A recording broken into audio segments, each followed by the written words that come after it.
morning, everyone. Happy Thursday, and welcome to another episode of Tea and Coffee with Paula and. Well, it's actually Curly Paula and Jay. Yeah, she got the curls still in, and yeah, You're still a hippie. I like it. This is not hippie. This is not hippie. And baby, it's cold outside. Yeah, sing the whole thing. Get us canceled. Go ahead, sing the whole thing. I was actually thinking about that earlier because I was thinking, I thought of the whole baby, it's cold outside because we woke up to like minus 22 today, and today is going to be like a high of minus 20 to a low of minus 26. So I started thinking about that, and then I remembered the whole baby's cold outside issue bit being cancelled, and then there's that comedian who was on like America's Got Talent a few years ago. He came in second, and he does this. One of his performances is that he compares "Baby It's Cold Outside" to a very sexually explicit rap song. Yeah, which was WAP, the rap from WAP, which was being promoted and hailed as what an amazing female empowerment song. But "Baby It's Cold Outside" was offensive and oppressive to women. It's a sign of the times. It's selective outrage. It is meant to erase our history. It's meant to make us feel ashamed. And actually, that's going to be some of the news that we cover, because holy smokes, there are racists out there. And it's crazy, and perverts too. It's just gross. So good morning. Yeah. And yesterday I was making dinner and tidying up the place before dinner, and I was in the Christmassy mood. Mm-hmm. And growing up in my house back in the day, there were two Christmas albums that was played: Bing Crosby, White Christmas, and Boney M, Christmas. And I played the latter last night as I'm bopping away. And Bing Crosby, which Christmas? White Christmas. That's it. We're canceled. Like, you can't say white anymore. You can't even enjoy your Christmas anymore. Yeah, that's it. Canceled. Nice to see you, folks. Blah, blah, blah, blah. That's all, folks. But yeah, Boney M Christmas album got put on with a very Christmassy AI screen on the TV as I played it. But yeah, that was what I grew up listening to: Bing Crosby and Boney M Christmas. And where'd you grow up listening to that? It'd be England and Nigeria. The tapes followed us wherever we were planning on spending Christmas. But that was Mum's Christmas music. Excellent. And you kind of set the mood yesterday. The music was on, and it was like, oh, okay, cool. We need a fireplace. But the temperature didn't actually affect us, so I guess we're doing good on our winterization. And you even did some laundry yesterday, which was good in the cold weather. Yeah. I was able to get a boatload of laundry done.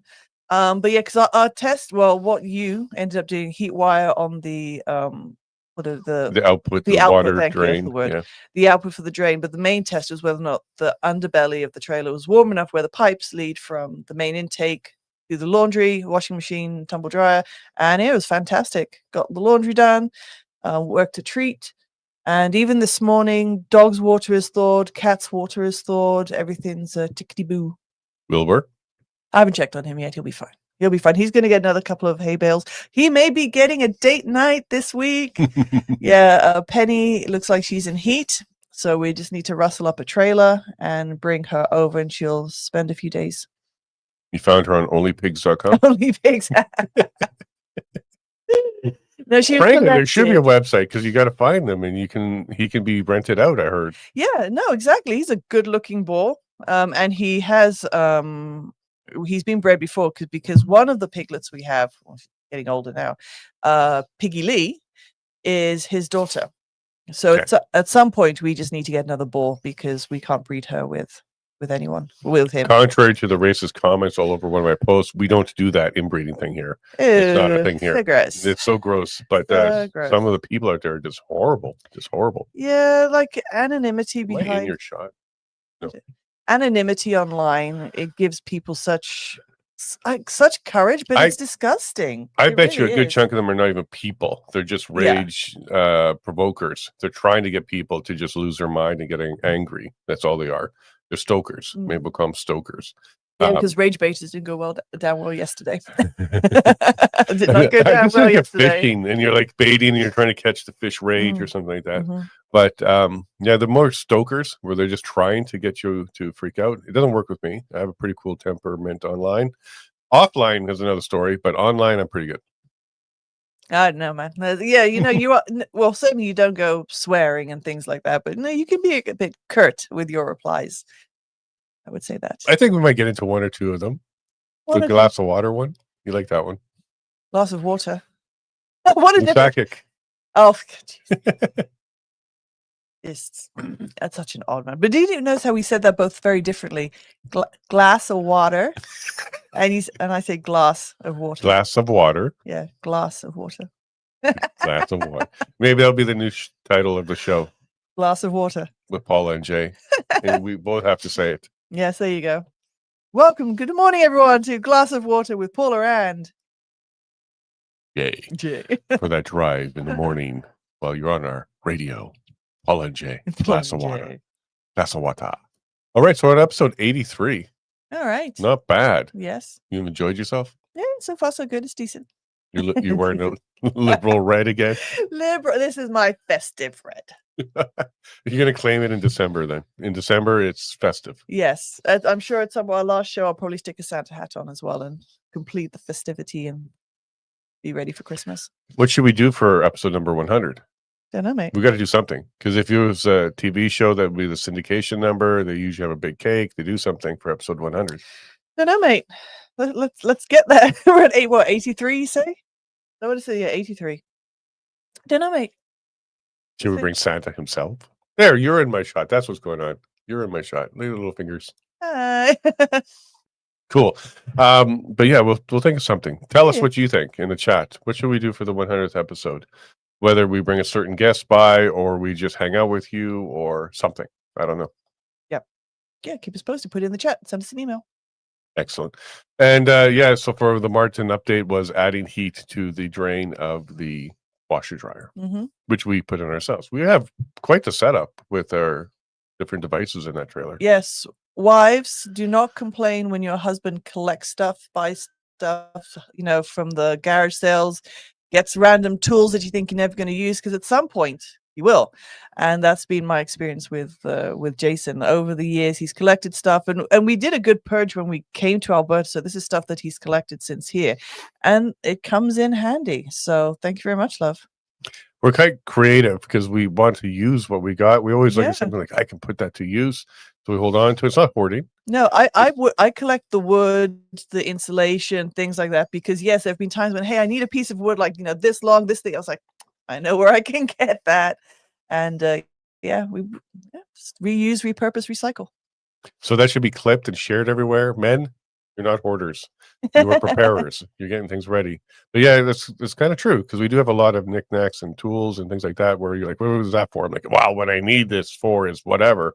And then it happens. Yeah, make it work. I was just curious for a second. Well, because we said knickknacks, and the first thing that came, knickknack, paddywhack, here's the thing. I have no idea. What's a paddywhack? Is that offensive? Today I don't even know. Yeah, knickknack, paddywhack, give a dog a bone. But what's a paddywhack? I don't know, but don't say it backwards. Whack a patty. That's probably offensive to somebody. To the Irish, yeah.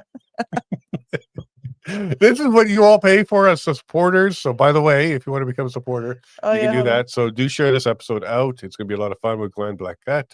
He is a lawyer from the JCCF, and we'll be talking about Bill 13 and Bill 14 this whole week. The theme is basically Bill 13, 14.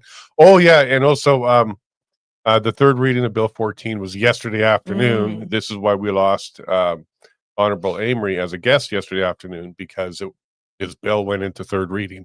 So almost the last minute, about half an hour before the show, we got a message that says he's been called in to vote. I'm like, oh, can you just postpone it? No, we don't have that kind of power. So he will be back. We're looking at possibly Tuesday, Wednesday, Thursday, because we're trying to coordinate with Bruce as well. Yeah. So to make it happen.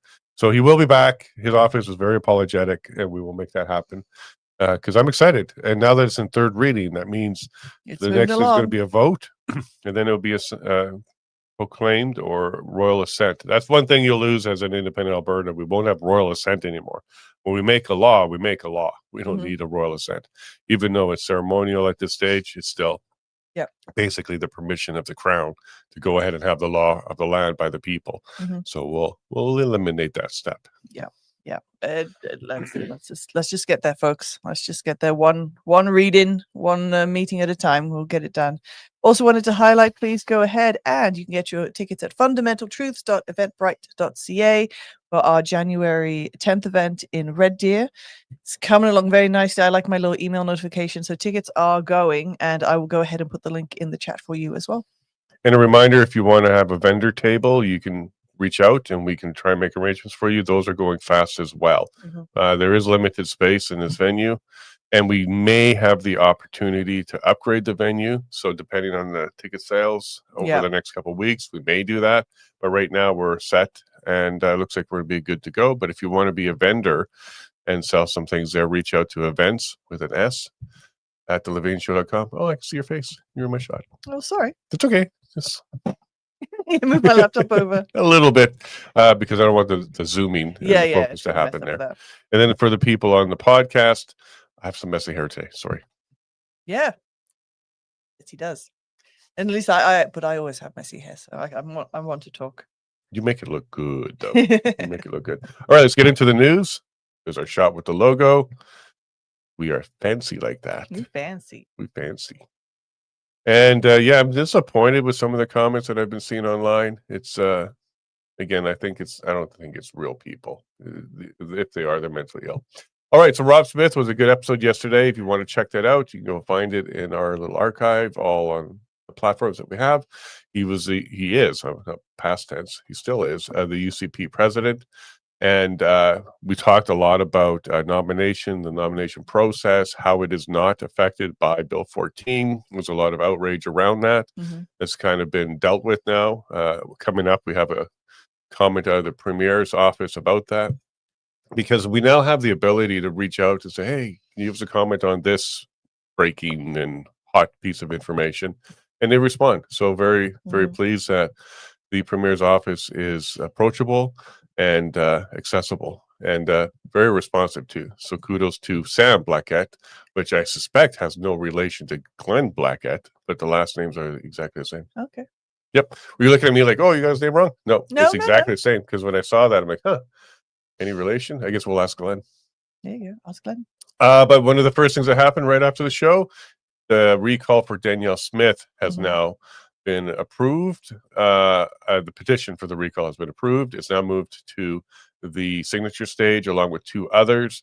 And let me just pull up the other two names here for you, because I remember one of them, but not the second one. So Rebecca Schultz and Nate Glubish. So yeah, interesting name. So Nate, Danielle, and Rebecca are now all having their petitions started for signatures. Now I think this is like 20 or 21. So I said over 20 in my post here, because I think we were at 19 or there's so many. This is an abuse. This is one of the things we'll talk about with Mickey Amory, is how this is being abused, and Elections Canada can't stop it. You've signed the paperwork, you pay the fee, and you put in the application, and it can move forward. There is a response from Danielle Smith's office on this one, basically saying, because the application on her is she's never here, she doesn't help us, and then there was a response to say, here are all the things I've done, and yes, I do focus on my writing, but that isn't a reason for recall. It has to be integrity related or criminal related in my mind. Like you have to have done something wrong. Anyways, here we go. So now the collection for the signatures has started that one. I do suspect none of these will be successful, and they will lead to recall reform. So there'll be some changes to the recall laws. Let's hope. Yeah, let's hope, because it is just being abused. Yeah, some people say make the fine super high. So like not the fine, the application fee like 50,000. That way the people have to really want it. I don't think monetary reasons is the way to do it. And I also don't think you should be putting a high price on democracy. Correct, because there may be times where we definitely do need to put someone up for recall. Sure. And that price, for example, 50,000 is quite steep. Yeah. Yeah. So I don't think that should be a barrier, but a barrier can be you need a court, not necessarily approval, but a review of the reason to validate that it qualifies as a justifiable reason. Yeah, meets criteria. Yeah, and then it can move forward. So it can't be like allegations or accusations. It has to be something that's serious. I don't like the way they walk their dog isn't good enough, but they beat their dog might be. Like there should be some sort of boundary, and I don't mind the courts, because that's what they're there for. They're there for arbitration and to facilitate the processes. They're not there to make law, but they're there to interpret and apply law. So I wouldn't have a problem with the court through an application. They're like $100 or $200. Get a decision from a judge that there's a valid reason. Mm-hmm. It's not a court approving of the reason, like, yes, that's bad. It's like that it's reached the benchmark to go ahead and start the petition itself. So something along those lines, I think, would be helpful. Yeah. Because I think every one of these would have been shot down right at that stage, because none of these are valid. They're all because they voted a certain way, and that's not a valid reason. Mm-hmm. Andrew Coyne? Cone?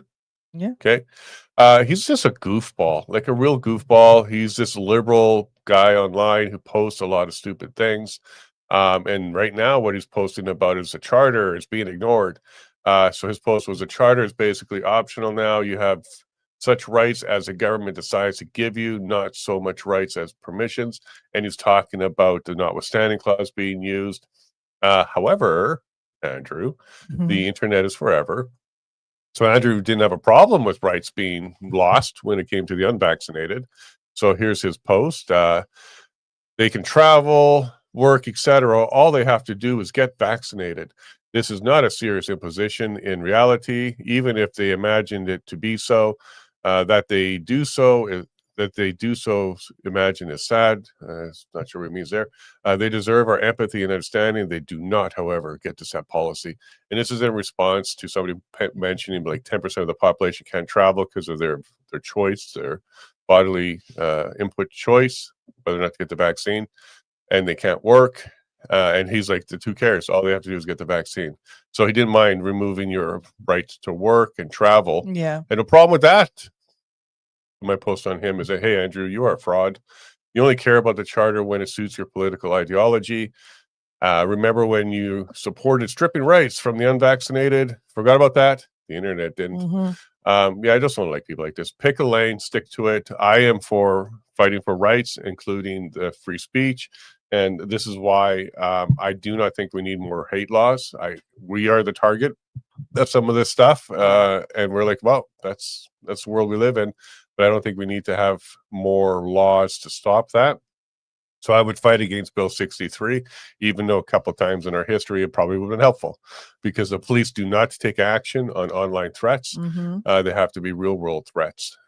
So we have to just, swallow those threats and move on. And I prefer it that way, because if we keep going down that slippery slope of the government tightening what you can say and also should say, like compelled speech, I don't want that world. Look what's going on in the UK. Guy got 6 months. Guys, it's horrible. 6 months. We just saw a post on that, like 12,000 people in the UK have been arrested for online speech, for social media. Yeah, that's crazy. It's just crazy. Okay, so Keith Wilson, part of the big news of yesterday, he invited Lusakic to a debate, a professional one, a cordial one. He's asking him to go ahead and sit down and have a respectful debate.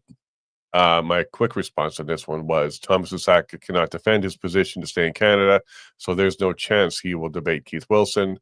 You could put Lusakic against a glass of water and he would still lose. Now, it's supposed to be lose, not lose, but who cares? I'm not AI. I do have typos. Some goofball online pointed that out, but he would still lose. Is that the cheeky you're talking about? No. Oh, no. That could be worse? Yes. Yes. All right. Let's continue. Okay,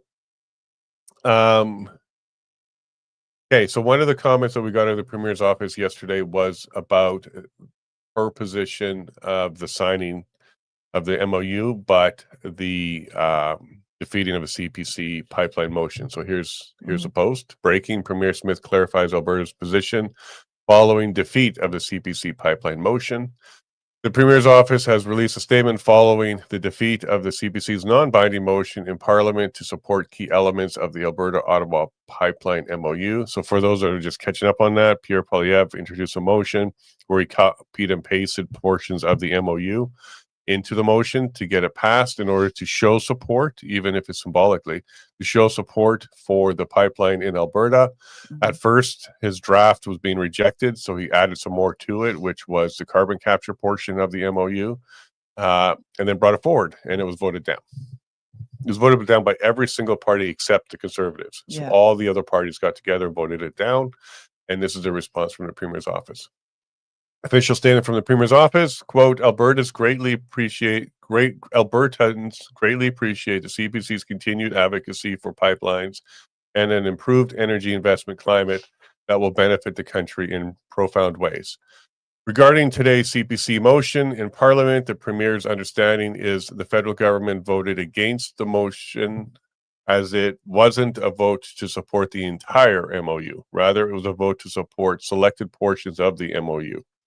She has been assured that the federal government continues to support the entirety of the MOU as written.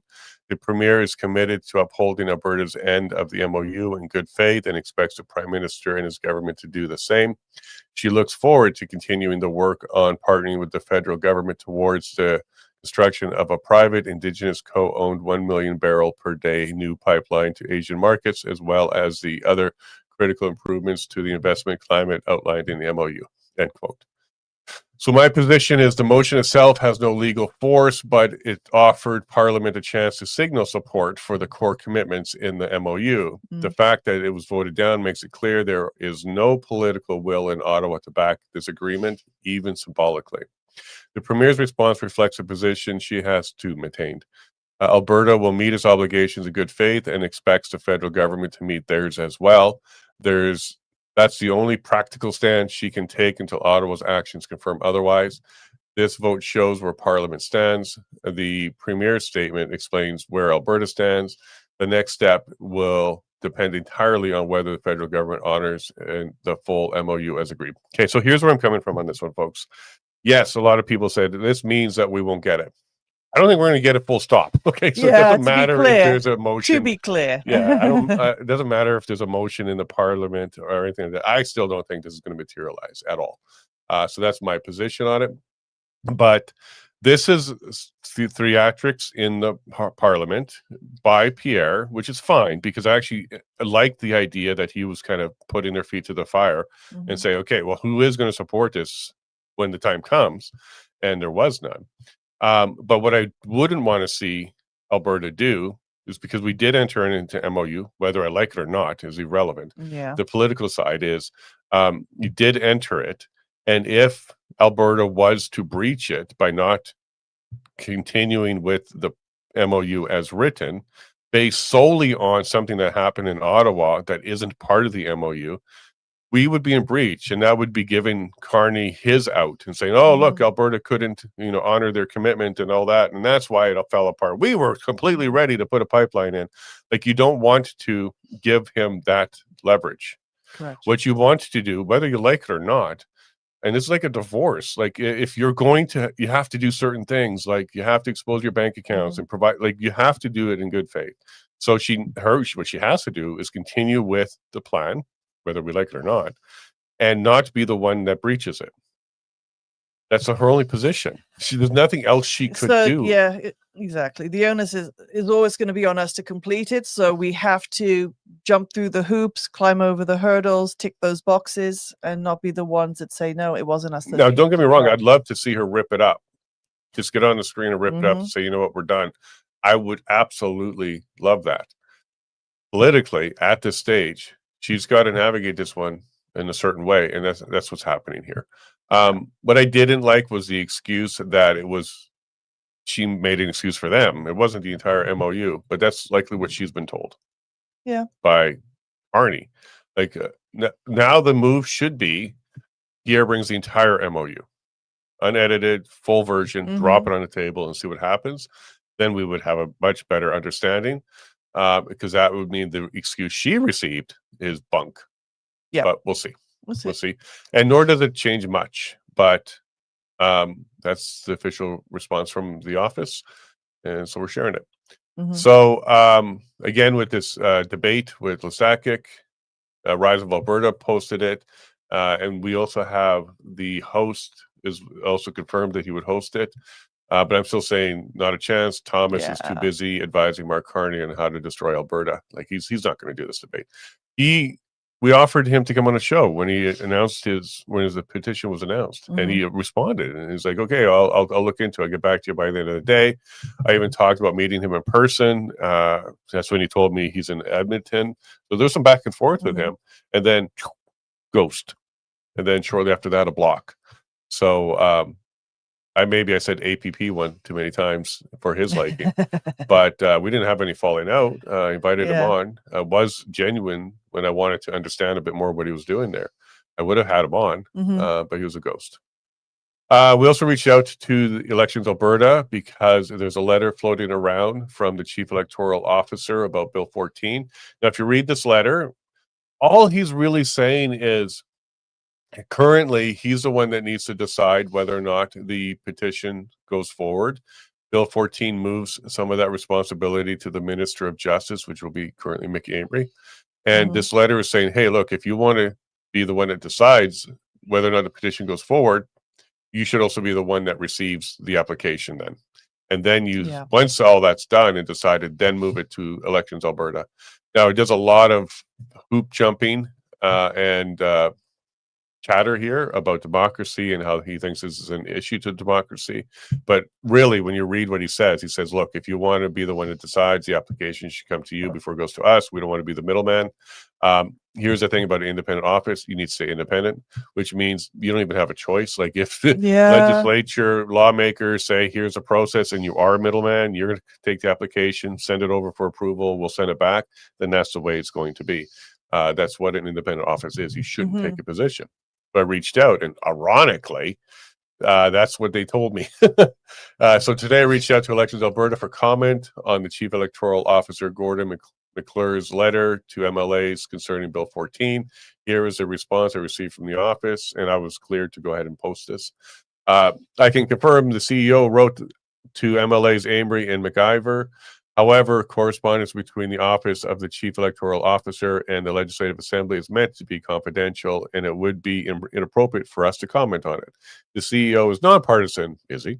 Officer of the legislature and is committed to executing and delivering the democratic process as they are defined and outlined within Alberta's electoral legislation. So that response means we follow the law. Yeah. Nonpartisan and independent. Then do so. There's no reason to write a letter. There's no reason to write that letter. You don't have that kind of input. You are the receiver of the direction, and you shouldn't be publicly providing resistance to it. So his response to us was legit. They should follow their own advice. Okay, so we have a couple more minutes. We see our awesome guests hanging out there, and we'll get to you in a couple minutes as we finish up the news here. So we did have to postpone. So the important update for yesterday was that Mickey Amory was not available for our interview, and it was due to several bills in the legislature. I looked into it. Bill 14, third reading. So this thing is moving along. There's concern that it won't pass. There's concern that it will pass, but it looks like it's heading in the direction of passing. Yes. Yeah. So if it does pass, we all know what that means. The APP will immediately, within a minute of the passing, file their question and get started on signatures in January. And that's going to be the announcement out of the Elections Alberta that we're waiting for, that it's ready to go. So we're waiting for those steps. Okay, so this one I did want to get to today because hopefully this puts this issue to rest. When I reached out about the vote in the Parliament to the Premier's office, they also let me know that they had a statement and a response to the Jeffrey Rath comments about her leadership. So they provided that to me. So I'm providing it to you as well. So it's not like I reached out to her specifically about it, but they provided it to me. And when I reached out to her office for other comments. So maybe I'll be on a list now. When they have statements, they just send them. That'd be nice. Premier's office responds with Jeffrey Rath issues clarification on leadership review comments. I reached out to Premier's office for comment following public discussion about Jeffrey Rath's remarks regarding Bill 14. So I reached out to her office for the House of Commons stuff. This came along with it. I didn't reach out for her specifically for the Jeffrey Rath comments. I wanted to clarify that. And the possibility of a leadership review. Below is the official response along with Rath's clarified position. So a statement from the Premier's office via the press secretary, Sam Blackett. I don't know if there's any relation to Glenn. We'll find out. That might be the first question we have for him. The legislative change does not change the party's candidate selection process under Bill 14. The internal nomination process and the vetting of candidates remain subject to the rules of individual parties, just as they do now. Just last year, UCP members overwhelmingly voted in support of the Premier's leadership with a 91.5% support. The Premier has been given a clear mandate from Albertans and from her membership to lead this province and this party. Our United Conservative Caucus remains focused on what we were elected to do, which is stand up for Albertans by growing our economy, lowering taxes, and creating opportunities. So quickly, before I move to Jeff's, we knew this because the party level has its own rules as well. And what we learned from Rob Smith yesterday was this is just the filing paperwork portion for Elections Alberta. This is actually after the selection process has happened internally in the party.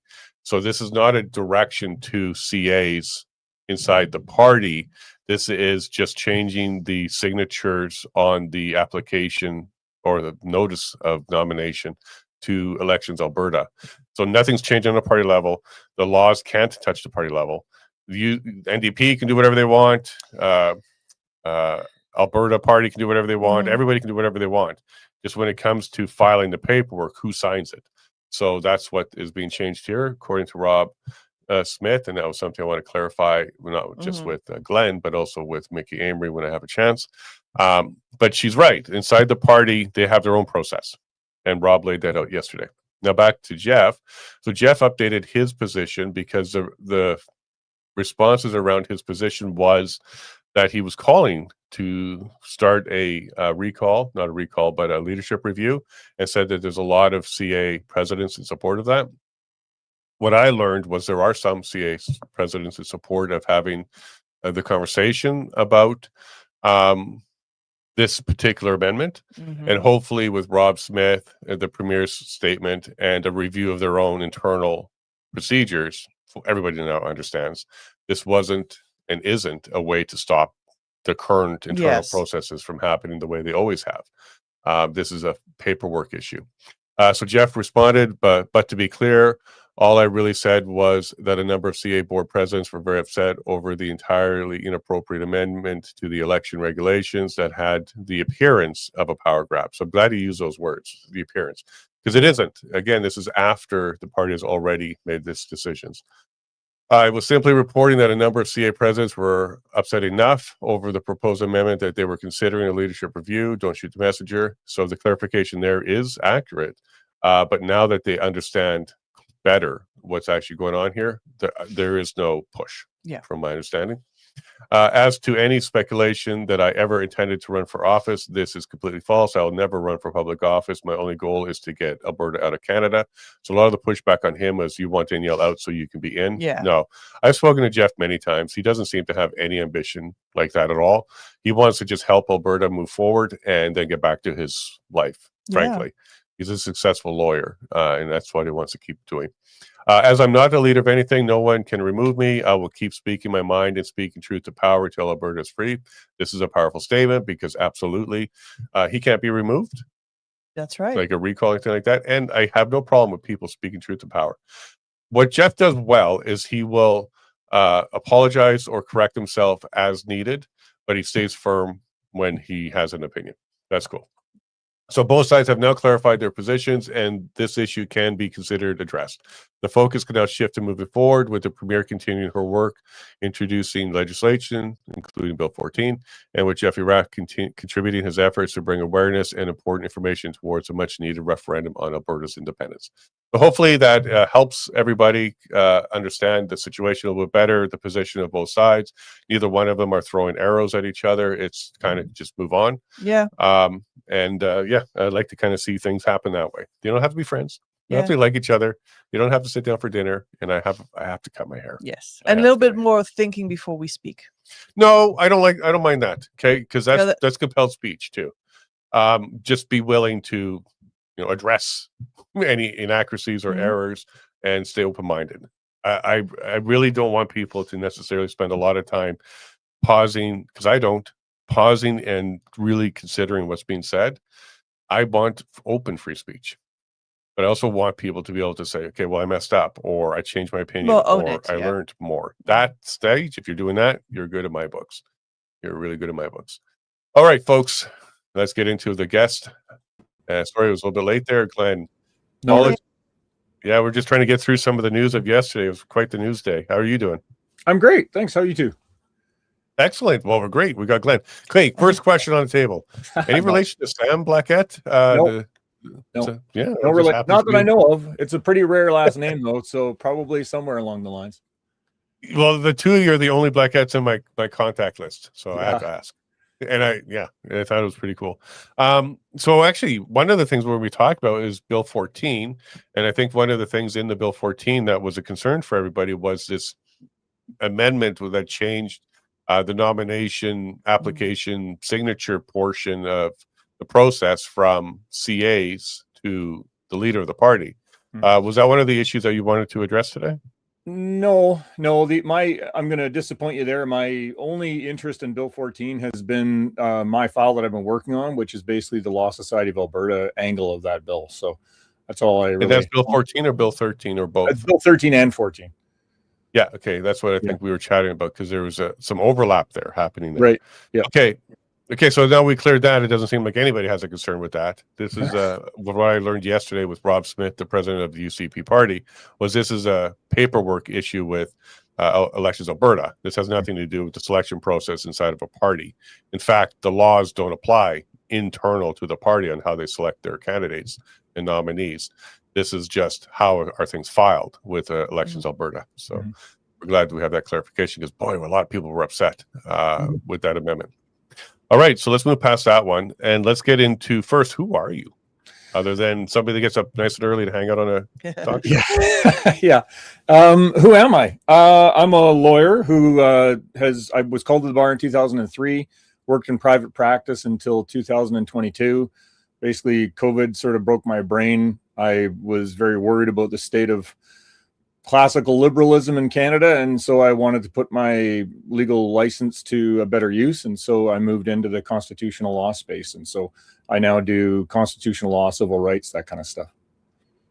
Excellent. And I like your hair. So, love, if I could have hair like that, would that be okay? That's fine, but my love, you can't. What do you mean? I can't grow it out that way? The hairline? Well, not all of it would grow that way. Oh, okay. Sorry. I'm a little self-conscious when you say that you need a haircut. I think, my gosh, she's going to look at me and think that I need a serious trim. No, that's fine. It's your look. He can't pull that off just yet. Well, maybe over the Christmas break we'll have a little hiatus where I'm growing like a chia pet, and we'll see where I am at the end of the month or early January. See where just trim the sideburns though. Let's you can work it, but you got. I don't want to have to wear a toque all winter. I do want some protection up there. So work with me. All right. So back to Glenn. Yeah. Okay. So you're with the JCCF, and this is where I met you. You do a lot of good work there. And Roger Song is one of your clients. And this is, I think, where you're going to kind of dovetail into Bill 13 and 14 and your concerns around there. Because a lot of people at first, actually, I'm going to be honest with you, Bill 13, it was very divisive. There was a lot of people that said, hey, yeah, great, let's go ahead and protect people, their social media, their private lives. It shouldn't go into their regulatory body and that kind of stuff. And you're going to be talking about the law side of Alberta. And then there was another side of people that said, look, we don't want government doing that job. This is not their duty. They need to kind of stay out of this, because what happens when it's another government? What happens if they try to expand this? So there was kind of two camps on Bill 13. How about we start there, and then we'll move into Bill 14, if that's cool with you, with your cool hair. Sure. Yeah. I mean, yeah, there's three camps, and I'm the third camp, and I seem to be almost alone, which is, I think that the objectives of Bill 13 are great. The idea of protecting professional independence is vital. In a liberal democracy, like, I didn't really realize until I spent a bunch of time on the Law Society file and time on, a lot of sort of COVID censorship of doctors, that kind of file.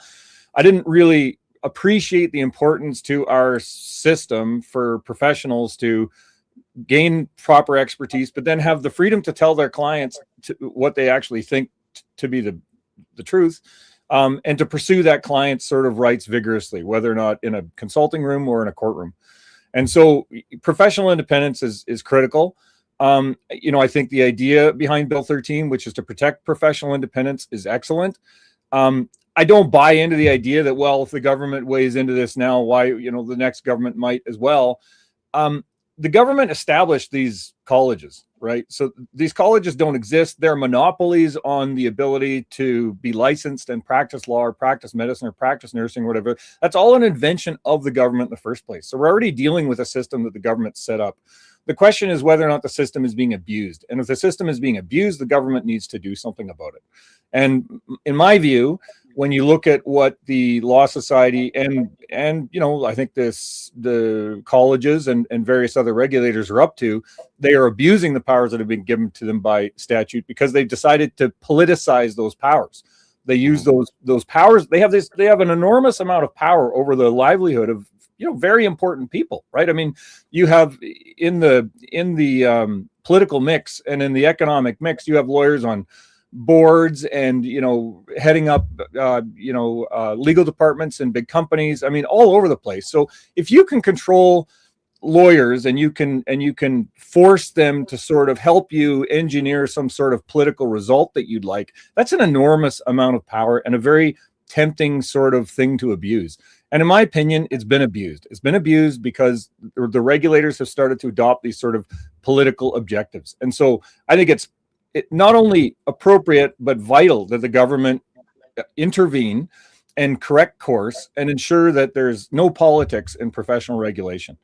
And, you know, I mean, like Jordan Peterson, for example, Bill 13 looks to protect somebody in Jordan Peterson's position. And we can talk about whether or not it achieves that objective. I don't think it does, but it looks to protect someone in Jordan Peterson's position. But instead of kind of knocking out the cause of the problem, which is politicized, you know, I think politicized regulation of the psychiatrists, profession in that case, instead of knocking out that political objective, they instead knock out it by drawing lines around where the regulator can and cannot censor. But if they can still censor or not censor based on political objectives, then you haven't resolved the key problem.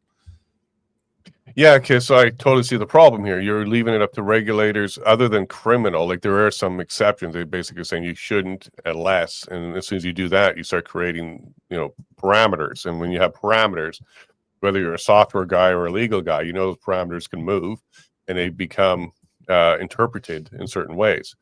Right. What would be a solution then to the actual problem that we're trying to solve here, which is to take politics out of the regulatory body? Do we need a regulatory body for regulatory bodies that has a sole purpose of making sure politics stay out? Like, what would be a solution? Well, I mean, I'm probably naive to think this, but my solution was and has been for 3 years, and I've been shouting from the rooftops that the government needs to do this, is to expressly prohibit both politics generally from regulation. And I've been told that it's impossible to define politics. I've defined it. It seems totally doable. Basically, prohibit that kind of an objective in regulation, and then prohibit it by name. So we know the names of the particular politics that the Law Society is pursuing. It's called DEI, critical race theory, critical legal studies, post-colonialism, the sort of collection of postmodern ideologies. So you can look in the Law Society's materials. You can probably look in the CPSA's materials, and you can find express mentions of all of these different sort of ideological concepts. The Law Society has basically redefined competence, professional competence, to now include these concepts. And so in my mind, the legislation should just say, no, you cannot be pursuing any political objective as defined, and you certainly can't be pursuing these political objectives and then list them by name, which, I think is, maybe it's naive, maybe that wouldn't work, but, I think that that is sort of hitting the nail on the head instead of, nibbling around the edges. While in fact, what I think Bill 13 does is it sort of indirectly acknowledges that the Law Society is pursuing these objectives and then chooses not to prohibit it.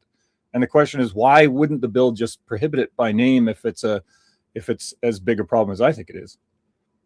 Well, part of the irony is there's going to be lawyers involved in the drafting of this, because that's one of the functions of lawyers in our society is they help advise the lawmakers when they're drafting bills. But one of the challenges I kind of see with your approach there, and you're a lawyer, you can handle challenges. They just changed the name. Okay. So it used to be affirmative action, then it became critical race theory, then it became DEI. So if you say you can't do DEI, they're going to be like, all right, well, we have FYZ now. Like they'll just change the name. So you're going to be continuously trying to keep up to date on this list as you're identifying, targeting, researching, figuring out, which will take time, that it's just, oh, they just changed the name. And I do want to kind of back you on part of this because I got my law license in Ontario as a paralegal, and I went through continued professional development. And out of the blue, like right after I graduated, I was required to take this module, which didn't count towards my hours, but I had to take it or they suspend my license. And what it was to recognize your privilege. And as a white male, I had to recognize that inherently, as I enter a room, I have a privilege which would intimidate the other side. Quite literally, this is what the training was. And I needed to adjust my representation based on the color of the other side, whether it was their representation or their client. I had to become sensitive to that and understand that I cannot be the angry white guy.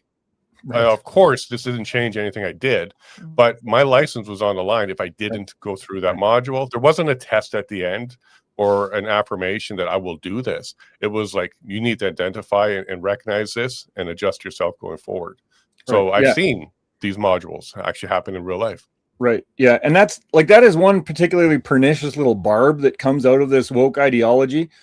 That's cultural competence, or that's part of cultural competence. The Law Society's new definitions of competence, professional competence, say that basically the lawyer is going to size up their client or opposing counsel or whoever, the complainant, based on their sex, race, and all of their other identity characteristics, and then is going to ensure that they tailor their conduct and to meet that person's requirements, but then also to, and I can't remember, there's sort of an Orwellian term, but something like identity-based appropriate outcomes. So if you're a Black person and you need a contract or a human resources policy or something like that, it's going to be different if it relates to Black people than if it relates to white people. So I mean, effectively, when you read through all of that, it's just race essentialism.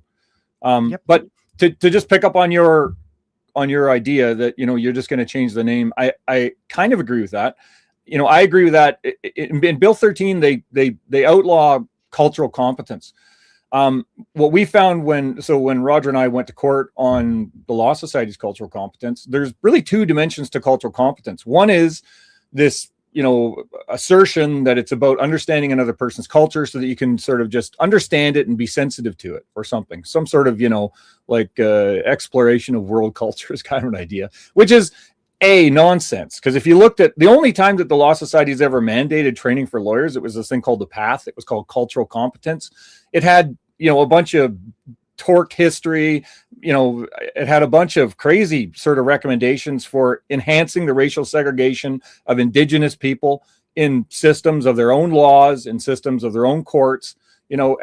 Personally, I don't know why the Law Society is engaging in the politics of trying to enhance racial segregation. I personally think that racial segregation is a bad thing, and I think it's going to make the situation of Indigenous Canadians worse. Nonetheless, there's all of these other aspects to it, but there is a piece of that PATH, that mandatory training that lawyers took, which was, more on the lines of, understanding their culture, but it was absurd. I mean, it didn't teach you about their culture.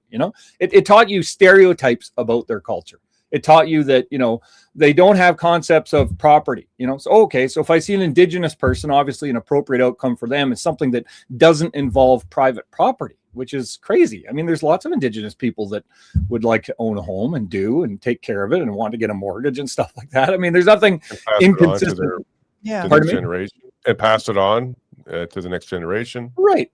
I mean, I think that probably many Indigenous people want to engage in a modern economy, so I don't see how we're doing, Indigenous Canadians any favor by, ensuring that doesn't happen by throwing them into a, isolated, segregated sort of legal space where, I mean, if I want to do business right now with an Indigenous person who lives on a reserve, I have to be quite careful because there's all sorts of special protections. I can't, if I have to sue that Indigenous person later in damages because they breached the contract, it's going to be very difficult for me to collect.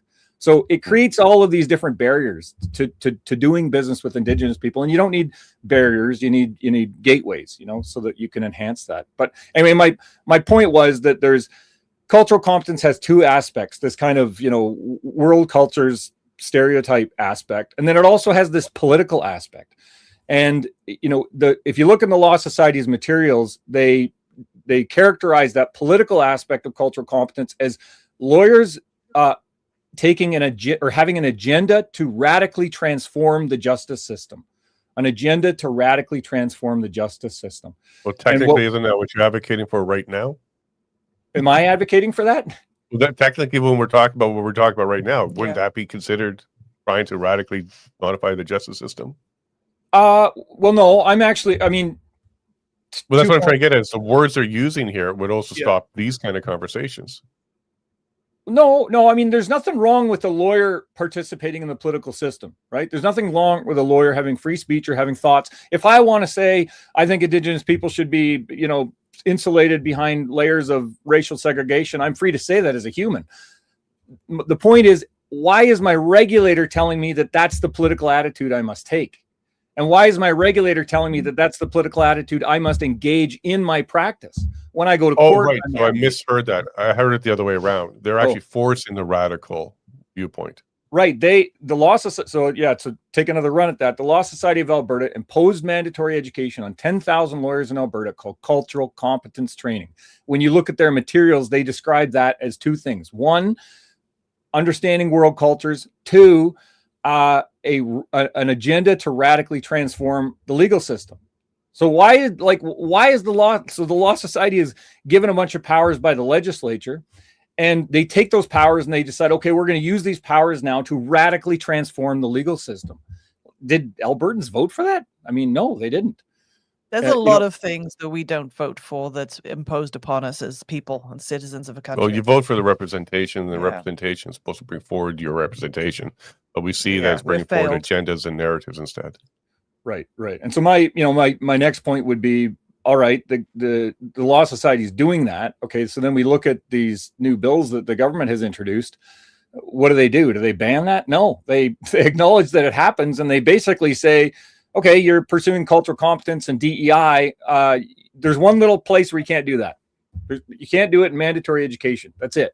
But you can still take a person's license for not being, culturally competent. You can see them on the receiving end of a harassment and discrimination complaint. You can fine them. You can do all sorts of stuff to them still.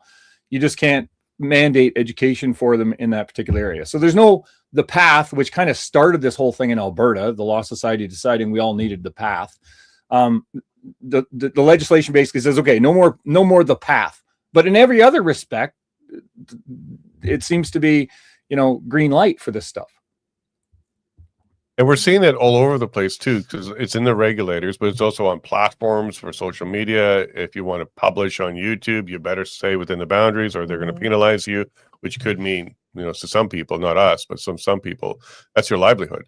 So just like a regulatory body, that's the threat that's hanging above your head is your livelihood, what you trained for, what you paid for the education of, what you established could all be gone very quickly if the regulatory body or the platform or whatever governing body that makes these arbitrary decisions chooses so.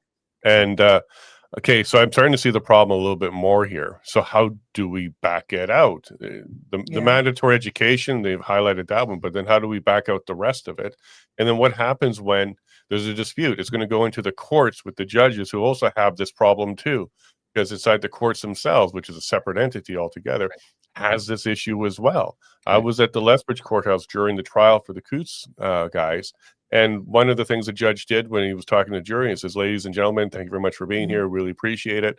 There was a break. He came back and he apologized to the jury for calling them ladies and gentlemen. I'm supposed to call you members of the jury. And it was like, whoa, like, really? This is what we're doing. There's somebody behind the scenes that told the judge, you can't speak that way. He came out and apologized. Halfway through the trial, he said, ladies and gentlemen, again, because it's just natural. It's how we all grew up. And then he had to backtrack a second time. I don't know if it was a third strike for him or not, but we see it in the courts too. So when there's a dispute on the regulatory body level, that is political, that's cultural, like that's not right. It's going to go into a court, which is just as bad. So what would we do there? Right. Well, I mean, back to my original point, which is you should have legislation which bans politics, define politics, because wokeism is a form of politics, and a lawyer should not be engaged in politics at all. Like, a lawyer can be engaged in politics in their personal life, but as a lawyer, unless their client wants to pursue some political objective, their job is to do what the client wants to do.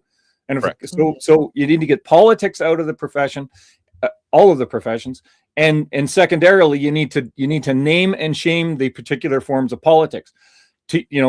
Critical race studies, critical race theory. Like, isn't it amazing to Albertans that lawyers have now had their competence redefined to include concepts that arise from critical race theory? I mean, it's crazy if you know anything about that. And critical race theory came out of Harvard Law School, didn't it? Yeah, I think it originally came from Derek Bell, actually, as a product of critical legal studies, I think. Yeah, but you're right that you can always change the names to things. But what we did in the Law Society file is we went through the materials. We found manifestations of all of these different postmodern ideologies, wokeness everywhere.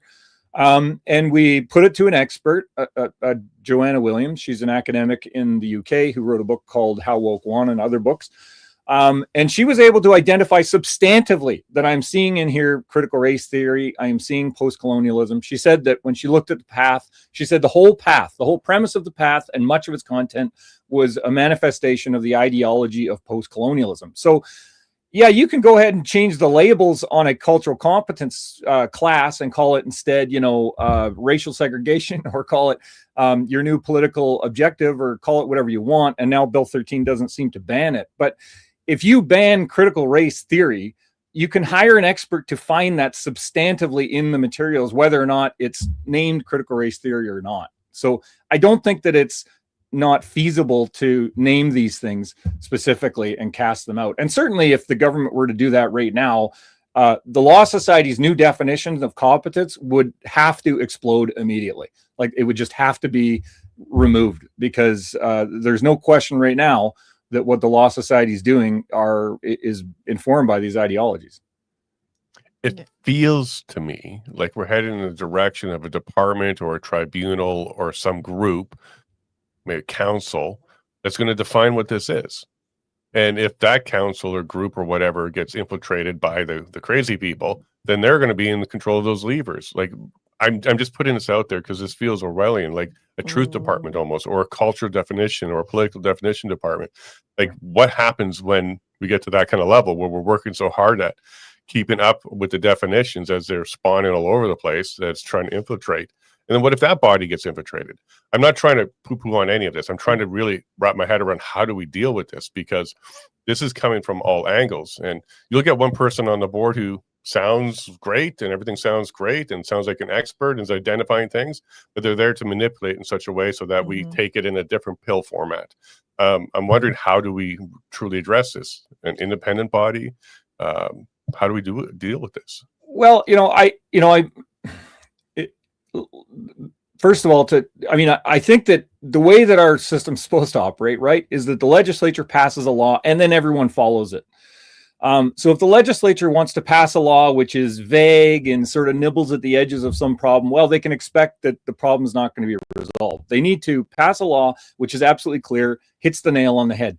Then what you do is you either expect the regulators to comply, or if they don't comply, you should be able to go to court and you should be able to prove that there's a violation. If the legislation that I had proposed to the government, which both, named and shamed these different ideologies, but also outlawed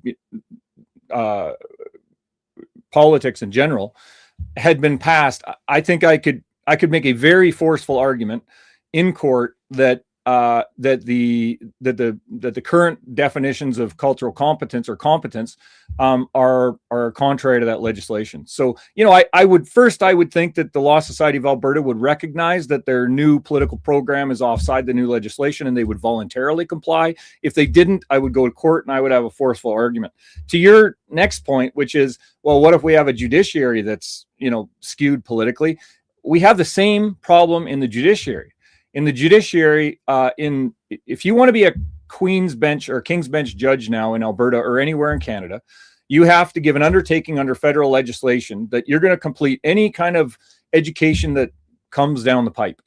And that education, we know, includes cultural competence, DEI, all of this kind of stuff. So, to your point, like judges sitting on the bench, speaking openly in court or making decisions, they know that if they violate these principles of wokeness, or the ones that have been taught to them, at least in mandatory education, that they put their own job at risk. We've seen judges removed from the bench for being politically incorrect, for sure. So we have this kind of mandatory education, both in the King's Bench level, federal courts, federally appointed courts, so all of Trudeau's appointees or Carney's now appointees, and we also have it at the provincial level. So the provincial government under Jason Kenney passed legislation which says you can't even be nominated to the court unless you've completed training in social context issues, which is an Orwellian way of saying, systemic discrimination and unconscious bias and all the garbage that goes along with it. So in order, and then I'll just end with, so my point would be the public needs to be aware of the fact that we're putting these pressures, the legislatures are putting these pressures on judges. By the way, I should mention that the provincial legislation has not been proclaimed. So it's just kind of sitting on the bench waiting to be proclaimed. But my guess is judges know the way the wind's blowing, and when there's mandatory there's education, they take it. But nonetheless, the public needs to understand that there's these pressure on judges. They need to do something to alleviate that pressure, and they need to get much more interested, like they are in the United States, about the identity of judges that are being appointed. So, for example, here in Alberta, under our current premier and justice minister, after the Law Society had gone through these, had adopted these political objectives, adopted wokeness, imposed this crazy mandatory education on lawyers, which is, full of misinformation. And then and done all of this stuff. How did the justice minister's first response was to appoint some of these benchers to the bench? So appoint the Law Society people who were involved in this decision making to the bench. So, yep. If you're not interested in the identity of your judges, you're going to get what you get. And that's a tough problem. Like, I think the court one is even harder, because one of the suggestions I'm going to make for the regulatory bodies is remove the monopoly, so that you could have woke Law Society of Alberta, not woke Law Society of Alberta. Right. Like, you as a practitioner can choose which law society you're going to be regulated by. And then you as a consumer of the legal profession can choose what kind of lawyer you're having. Oh, I like that one because he's got the rainbow flag. Or I like that one because he's got traditional values.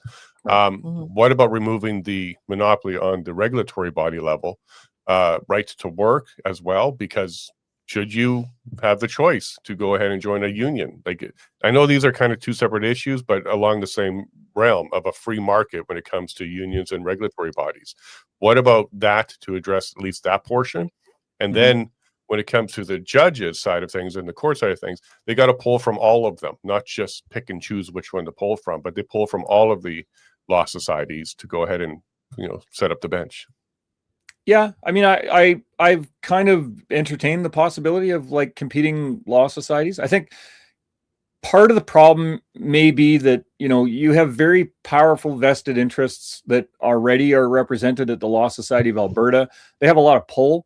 So, there's probably a lot of, let's say, market power to maintain a practical monopoly.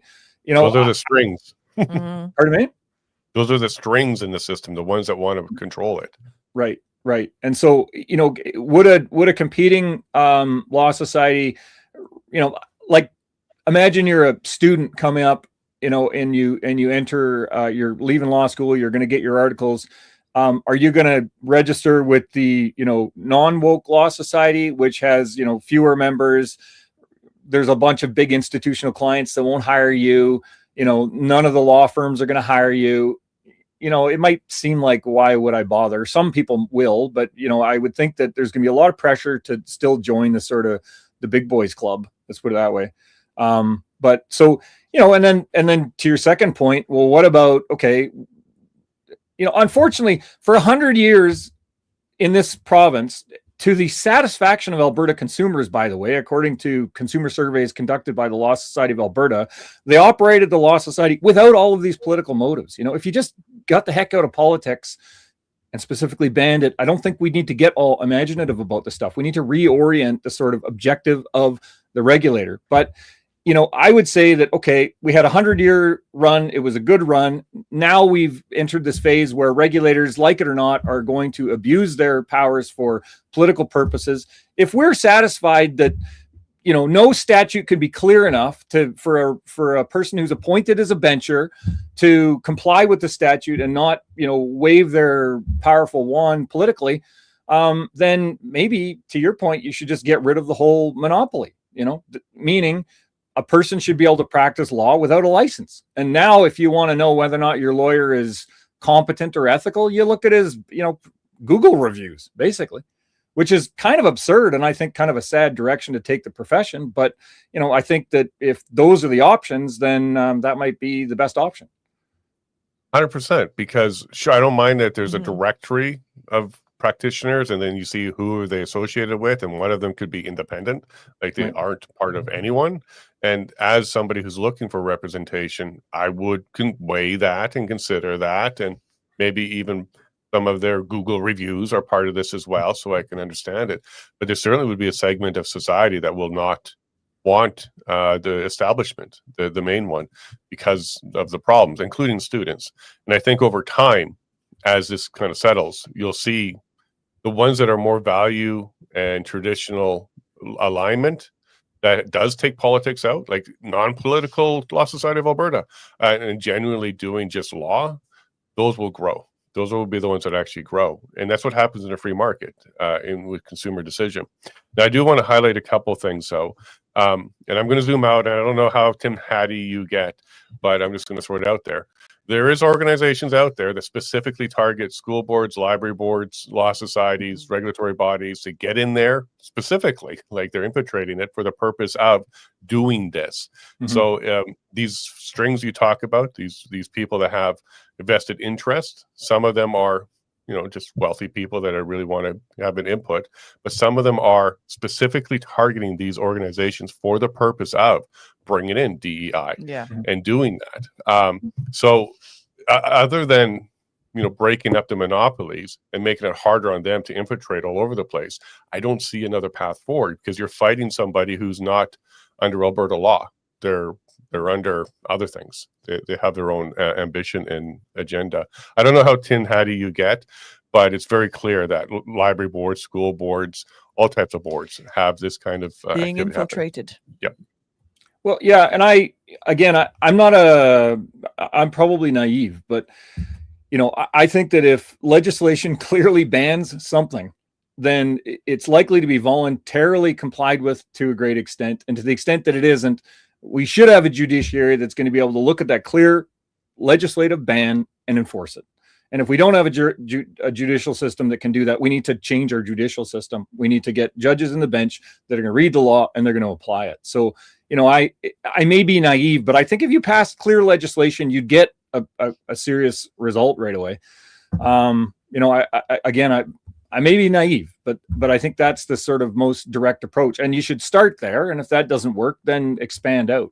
But, you know, I mean, here we are talking about all of these different sort of, you know, extreme things that we should do to get these ideologies out of our professions, so that we restore the integrity of our professions, so that we have doctors and nurses who we can trust, who can stand in the boardroom or in the courtroom or in their clinic and tell us their honest truth as to what they believe based on their professional opinion. We're talking about all these things, and we're looking at 2 bills that the government's passed, and they haven't banned them. They haven't even attempted, really, I think, to ban them. So the question is why? Like, why aren't we starting now with the most aggressive approach that the government feels comfortable with, and then, you know, expanding out if it doesn't resolve the problem? Well, my gut says some of the legal advice they're receiving is already leaning in the wrong direction, and it's hard to nudge them or even identify them, because we're not at that stage. So some of the legal advice that legislature and MLAs might be getting on this could be part of the problem as well. I don't know. Let's talk about Bill 14 as well. You had some issues with Bill 14 along this issue, and then we'll jump to our private members only, where we have an exclusive club where there is a monopoly and we don't have another one. Yeah. So Bill 13 doesn't do much, and I think does a lot of harm. And then Bill 14 comes along, and it as it relates to the Law Society of Alberta, basically what it does is it further restricts the ability of the Law Society to impose mandatory education. That's a good thing. Although it does allow, by regulation, the minister to permit other stuff, which is a bad thing. Mandatory education. I mean, there was no mandatory education in this province for 100 years. It worked fine. There should be no mandatory education. It's only been used in an abusive way. So just get rid of it. Nonetheless, that's kind of a good thing. The other thing it does, though, is it inserts a public interest clause. And that's absolute poison. So when let me just back up here for a moment. So when the Law Society of Alberta, when they were created under the legislation created sort of a fairly narrowly constrained law society. It had certain powers, but those were defined. Okay. In Manitoba, BC, and other jurisdictions, they've updated the legislation by inserting these public interest clause. Okay. So it basically says the Law Society's job is to pursue the public interest, in the following ways. And then it lists a bunch of things. Okay. Case law says that where you see those magic words, public interest, it means that they've got kind of sky's the limit power to figure out what they think is in the public interest. And if you can find any power in the legislation that lets them pursue their objectives, which there is in the Legal Professions Act, they've got pretty much any power they would like to pursue whatever objective they would like. And if you go to court and say they're pursuing the wrong objective because it says public interest, the court's going to say, well, hey, no. We're not really going to oversee this thing in any kind of rigorous, correct way. As long as they're sort of within the ballpark of something that seems reasonable, then they can do that. So what it effectively means is it significantly enhances the power of the regulator, and it significantly decreases the power of the court to oversee that and to identify things as illegal. So that kind of a clause is pernicious. We don't have that kind of clause in the existing legislation. What's kind of funny is that in our lawsuit, so our legislation is outdated according to the Law Society of Alberta, because for reasons including, I believe, it doesn't include this public interest clause. In the lawsuit, basically the court said, okay, well, there's no public interest clause in the legislation, but I can actually find something just like the public interest clause here, and in case law. So it didn't seem to matter to the judge that the public interest clause wasn't there in the first place. And that's one of our arguments at the Court of Appeal, that, well, wait a minute, the absence of a public interest clause must mean something. It must mean that there is no public interest power or objective. And it's quite a nuanced argument that we could get into. But the complete absence of that public interest clause is an excellent thing if you want your profession to remain independent, and if you want the regulator to remain focused on its proper mandate, which is ensuring that lawyers know the law, don't steal their clients' money, right, and show up to court on time. But what the government has done is they've inserted a public interest clause in the legislation. In 2023, so my client and I, Roger Song, have been battling against this thing for 3-4 years now.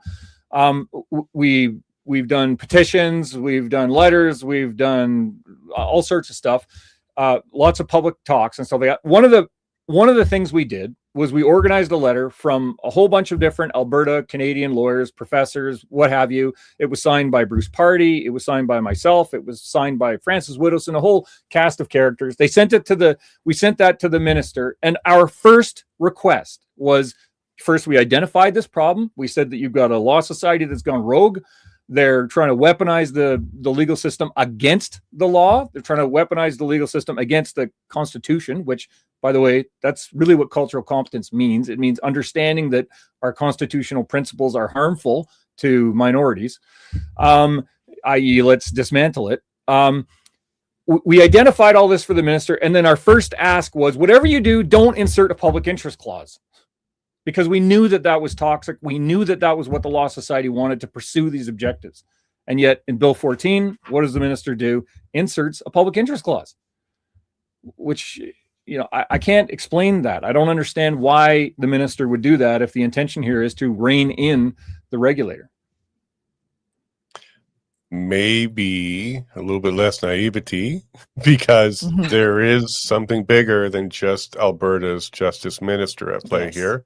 Okay. And sorry if I'm pilling you at all first thing in the morning here, but when you see all of the provinces and all of the jurisdictions all over the place start to go in one direction, there usually is a really long string somewhere else that's involved in that.